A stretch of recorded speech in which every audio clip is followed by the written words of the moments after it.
does your team know what you do? Like, does your team believe you're the expert in what you do? This ties in a little bit of branding, but I think it's more leadership just because I need to lead my people well. And by doing that means they know what I do, how I do it, that I do it well. And that plays a big role in case acceptance, right?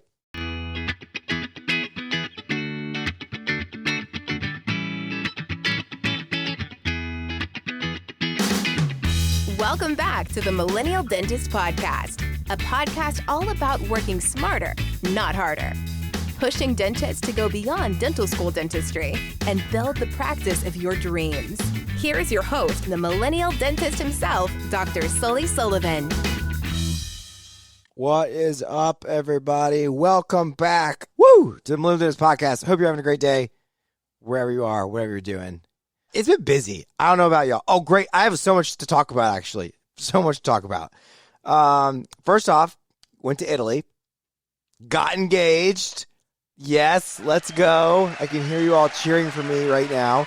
That's super exciting. So, my girlfriend Andrea and I got engaged. That was really exciting. And, yeah, so that's great. So, dentistry, podcasting has been super top of mind. But we're getting back into the swing of things and normal routine. Now, so while I'm on the State of the Union, I think that's helpful. That's that. Hugh's in first grade now. That's crazy. And yeah, let me tell you about 3D, what's happening over there. So 3D Dentist, super excited. New website's about to get launched. So that's going to be great for just be able to see what we're doing, what we're up to, etc. Our summit dates, April 30th, May 1st, in Orlando, Universal Studios. Listen to this speaker lineup. It's borderline silly. Craig Spodak, Dr. Payray, Diana Tadros, Grant Olson, Matt Najad. I mean, killer lineup. I may be missing one other. Yep, plus a couple others. It's going to be... I really do truly believe it's going to be the best summit. And clinically and everything, we're leveling up. It's just going to be really great. So make sure, like the early bird pricing, I think ends in like 2 weeks, which is the cheapest it will be. All tickets include a ticket to the park. We'll get done on the first day around 4 o'clock, and then you have a ticket to the rest of the afternoon and evening, and they open till like 10 o'clock at night to ride roller coasters, do the thing. So just a really cool experience. For you and your team members to make sure you do that. Plus, flights are the cheapest right now to book. So make sure you do that. What I wanted to kind of talk about today, I went to New Orleans last week and spoke to a group. It was fun. I got to speak to kind of all their doctors. And it's the topic I want to talk about is kind of the 4 buckets of growth that I think are, they're important for both the practice and for the individual provider. And this even really, it goes into like team members. Honestly, like anybody listening to this is helpful. And you probably heard about me talk about this. The 4 buckets are leadership / case acceptance. That's kind of like the first bucket. I think case acceptance falls under leadership. Leadership, clinical skill set, digital technology, and personal branding. And so those are the 4 buckets of which I believe that like, hey, we have to invest in these buckets. Obviously, I've talked about these buckets before, but I want to talk about these buckets in the terms of it's October and how do we plan for 2026? So I just came off of annual planning with our mastermind group, then went down there into this lecture. So this is just where my headspace is, and I think it'll be helpful. So and remember, our challenge is that most providers, they disproportionately put their CE and time into the clinical skill set bucket. Like that becomes clear and clear and clear. That if you were to like pull yourself and say, what was the last couple CE courses that I took? Most of them are going to typically be related around like a clinical skill set upgrade. And that's helpful. But if you only invest in that bucket, then your potential of what you get out of that bucket is reduced. It has to be more than just clinical skill set. If you have no brand and nobody knows that you do something, how good's the skill set? If you can't get someone to say yes to the skill set, how good is it? If you have to do it in like an archaic way that isn't consumer driven, leveraging technology, how good is the skill set? So this should start to kind of like in some ways, like internally help you as a provider, either an associate, either as your business, looking at your business whole, even as a hygienist, start to map out, well, how, if I want to grow, which I make the assumption you're listening here, so that's something you're interested in, then how am I dividing out those things to improve and grow? Number one, obviously, is the leadership and case acceptance. I think that's always number one because it impacts everything the most. Meaning, like, you can do the dentistry you want to do without technology, right? It's not a must. If you're unbelievably good at leadership and case acceptance, people will follow, want to do it. And that's kind of an interesting comment, I think.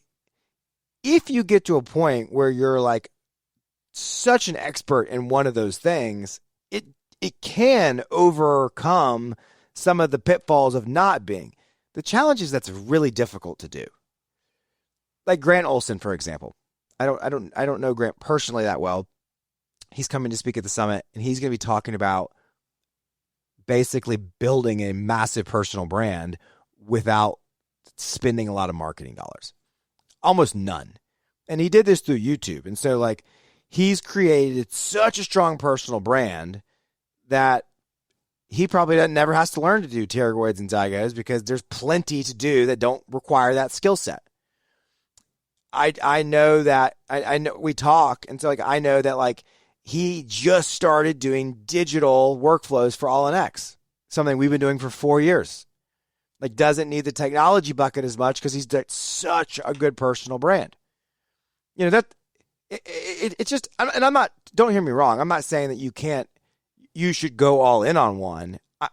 I think that's harder to do, frankly. I think it's more uncomfortable to, and a longer road to build that. But it does kind of, again, paint the picture of like it's important to be investing in these buckets. So, I had this conversation with these docs. It's like, okay, well, how do we start to kind of navigate through these buckets? And to me, on the leadership side, is always going to come into communication. And what am I doing to kind of improve my communication, and recognizing that the one that I want to specifically talk about today is, does your team know what you do? Like, does your team believe you're the expert in what you do? This ties in a little bit of branding, but I think it's more leadership, just because I need to lead my people well. And by doing that means they know what I do, how I do it, that I do it well. And that plays a big role in case acceptance, right? So if you're a new provider, or if you're new to an office, or in whatever capacity, you have to understand that like your audience is the team as much as it is the patients. Like, your ability to relay to the team. And so my question I would ask you is like, okay, you just learned a new skill set, or you learned a new skill set in the past 6 months. Have you blocked off some time to walk through what you're doing, show some before and afters? Do you even show your team before and afters? Like, what a great way to start morning huddle, by leading my team and them seeing, hey, this is what I do, so that I can now get them on board to having these conversations and realizing like, man, we truly can do things that I didn't realize we could do. That to me is like fundamental base level of case acceptance. Is, am I communicating with the people in my office what we do? Number two is, in that bucket is, I think we have to take ownership in our case acceptance process through data tracking and follow-up. So the question I would ask is, do you track what happens to patients when you present treatment? And then, like, from there, like, you present treatment to patients, what happens? Does the patient say yes? Do they say maybe? Did they say no? Where do they go? Do we have a follow-up place in protocol? These are some areas where I think if you're like, where can I improve in this bucket? And you're saying, man, I'm not doing those things. I think these would be needle moving for you to look into, how do I build this out in 2026? Then you get into technology, and technology is one of those things. It's like, there's so many different ways you can go, and as a provider, like, we're kind of up a creek, or we're kind of walking uphill, in that, it's hard to define what I need or what's best for me because there's so much noise out there relative to the salespeople, the marketing, etc. And so generally speaking, when we talk about like, okay, well, how do I invest in this technology bucket? Number one is there's obviously do I need to purchase technology? That's more on like the practice side, right? Like the owner side. How do we do that? We look at technology like it needs to do a couple things. It needs to make me be able to deliver care faster. Like speed is one. We live in it's the Amazon world. I can get stuff delivered tomorrow, today, etc. Do I have technology that allows me to be more consumer friendly? Do I gain speed in this technology? Number two is does it help me close more dentistry? Like I think that's such a big misnomer is we look at things like a 3D printer, for example, and I'm like, oh, well, I can now print my night guards. And so that allows me to save the money on the night guard. I would argue that the better way to look at that is if I can print my own night guards, now I could do 2 night guards instead of 1 for the patient because my cost is not very high. And I could even raise my fee. So I become more, this is important, I become more profitable, yet on a per night guard level, I'm more affordable. Like that's a weird dichotomy to be where everybody wins. And then if I can deliver better value and be more affordable per unit, but also be more profitable as a practice, like that's how technology should drive things. Or look at like barriers, right? Trial smiles, snap on smiles. Allie does such a great job of teaching that for us now. And her next course is in January. And one of the things that I love about the course is it's all about leveraging technology, not to save money, but to get more yeses, to increase case acceptance, right? Going back to that first bucket. And that if I know I can get more people to try on a smile, more people will buy a smile. So like that's an area where I look at. So on the technology side, how am I more efficient? How does it make me more profitable, yet more affordable? How do I increase my case acceptance? Very rarely, like the last thing I care about is like the savings aspect of it because there's just only so much you can save. And the reality is labs are cheaper and cheaper, so it just doesn't make as much sense. Third bucket is going to be the clinical skill set. And I do think it's worth talking about that. Where I look at clinical skill set is what moves the needle the most. I think too often we do clinical skill set with our emotions. Like, oh, I want to go learn to do Botox or I want to go learn to do whatever, but I don't have fundamental skill sets. Fundamental skill sets would be like, do I offer sedation? And I need to be super clear because this keeps coming up. When I say, do you offer sedation? I mean, like, have you taken a course and do you have like a permit? Not like anxiolysis, like I give them a pill.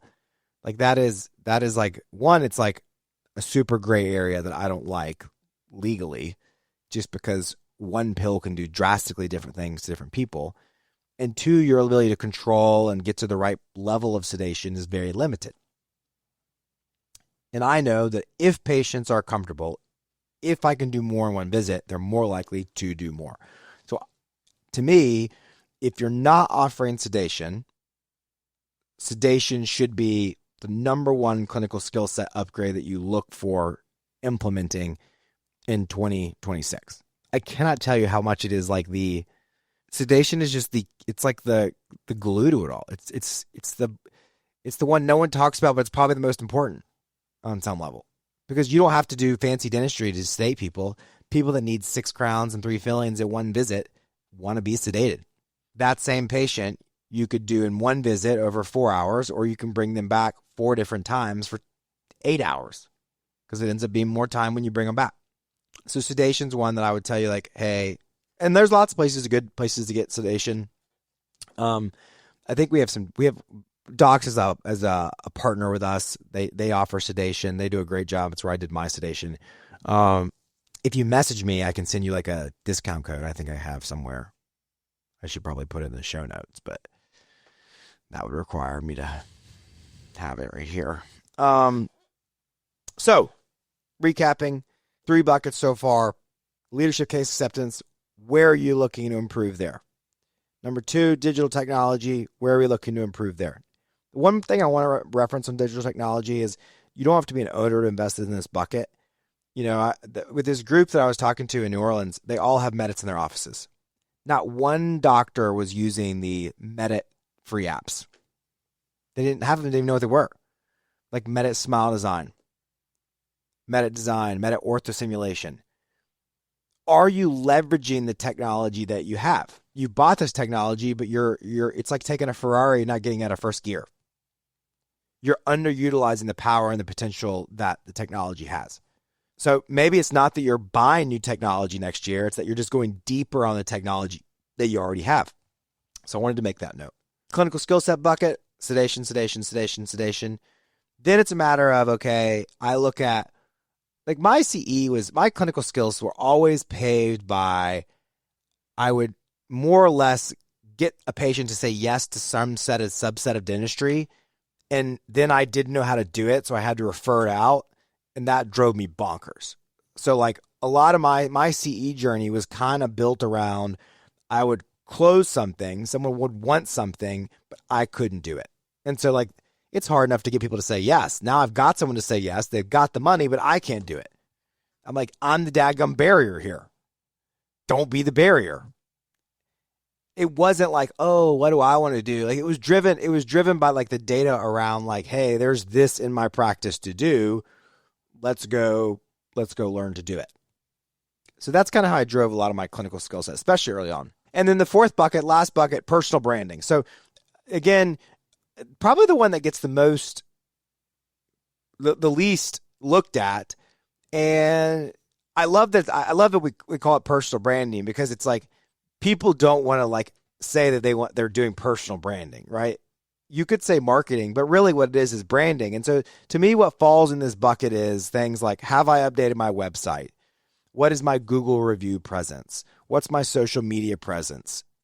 Do people think Sullivan Dental Partners and they think dental implants, or do they think pediatric dentist?